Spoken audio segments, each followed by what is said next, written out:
the shocking truth behind the McTavish extension. We get into all that in this edition of Ducks Digest. Hey, this is Mike Nelson. Make sure to subscribe to the channel. I want to thank the 9% of you, the ones who are watching these videos, who have already hit the sub button, but 91% of you have not subscribed yet. We're the newest Anaheim Ducks YouTube channel. Myself, Mike Nelson, bringing you everyday Ducks content. Make sure to hit that subscribe button and help out a fellow Ducks fan since 2003. It's going to be a super fun season here on the channel, and really looking forward to it. And hopefully you join me along for this long ride throughout the NHL season. But as we know, Mason McTavish, and the Ducks have an agreement, which is the most important thing of the weekend when it comes to the Ducks and the NHL. This is the NHL's biggest story right now. Mason McTavish re-signing with the Ducks. This is the biggest story that everybody needs to know about, and everybody is talking about. And I'm sure tomorrow morning on all the radio shows out in Canada, they're going to be talking about this story. On Saturday, the team announced that they had signed Mason McTavish to a 6-year contract extension. And this deal carries $7 million a year, average annual value through the 2031-2032 season, which is obviously big news, a 6-year contract. McTavish was out in Ottawa training with the 67s to stay in shape, but the Ducks and him came to an agreement. According to Sportsnet's Elliot Friedman, McTavish had sought a bridge contract. He wanted a shorter-term deal, I guess, to kind of explore options in a couple years, but the Ducks were always thinking long-term, which is obviously shows the Ducks, I guess, were committed to McTavish from day one, and they were all about McTavish, trying to keep him long-term.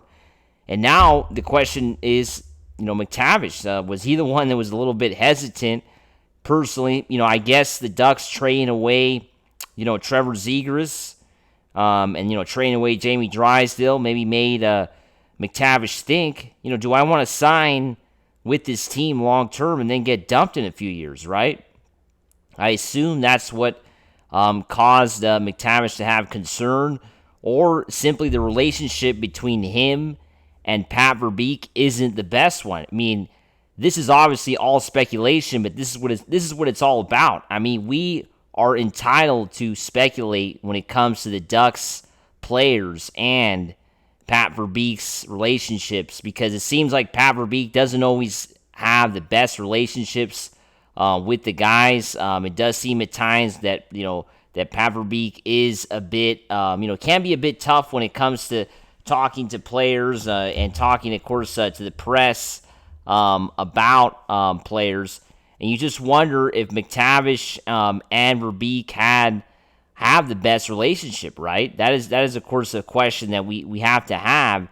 And where do things stand right now after this long drawn out negotiation between McTavish and ownership and front office, Pat Verbeek? Where do things stand right now?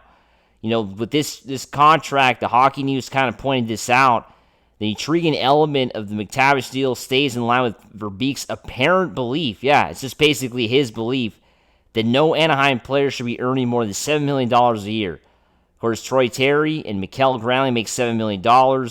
And the only guy, Jacob Trouba, getting that $8 million cap hit. But as we know, Trouba is probably a short-term rental. It's unclear what's going to happen to him after this season. And also Lucas Dostal got the $6.5 million per year, so didn't pass that 7. But, that Trouba contract, you best bet that if the Ducks decide to re-sign, Jacob Trouba, I really doubt they're going to give him more than $7 million. It's probably going to be a lot less. He's going to be a veteran player, and I'm sure Verbeek and the ownership are going to offer Trouba a lot less once this contract is done.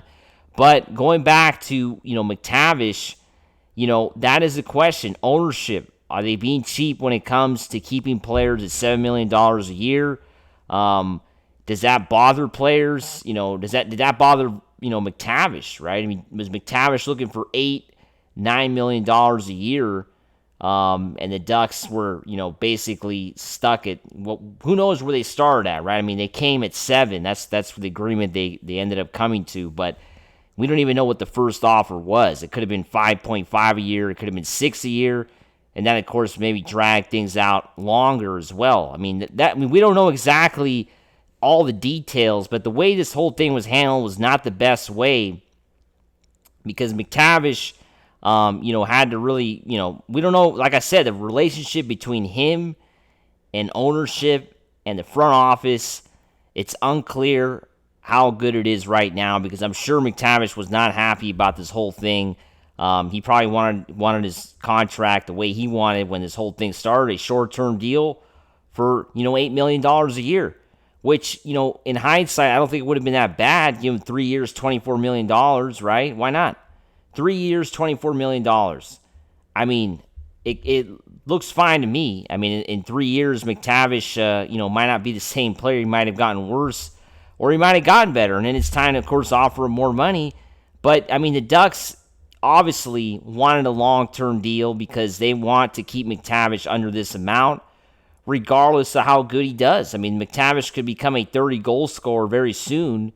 And, he's going to only be making $7 million a year for the next 2 years. Now, as we know, another detail with this contract that I think we should point out that Puckpedia has on their website is that there's a modified no-trade clause that kicks in 2029, right? The last couple years of that contract, there's a modified no-trade clause right there. And, that, of course, is something to keep an eye on with McTavish and the Ducks. There has to be that no trade clause, right? I'm sure the agents and McTavish wanted that because they're worried that the Ducks will just dump him anywhere, right, in a few years when the Ducks decide to move on from him for whatever reason. So that's still many years to go. That no trade clause doesn't kick in yet. So, I'm sure, if things don't get off to a good start for McTavish in the first year of the contract, those trade rumors are going to come right back up, because Verbeek, has traded away everybody that the previous regime, kind of drafted. So, yeah, I just don't know. I mean, I wonder, McTavish has a lot of pressure to produce this year if he wants to stay with the Ducks long term.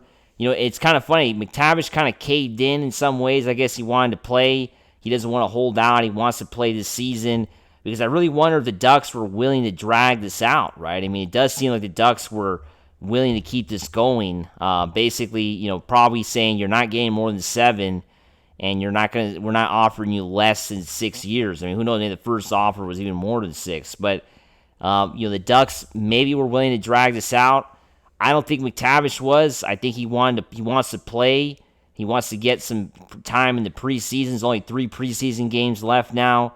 And yeah, I'm sure McTavish wants to suit up at least for one of those 3 games before the season kicks off on October 9th for the Ducks.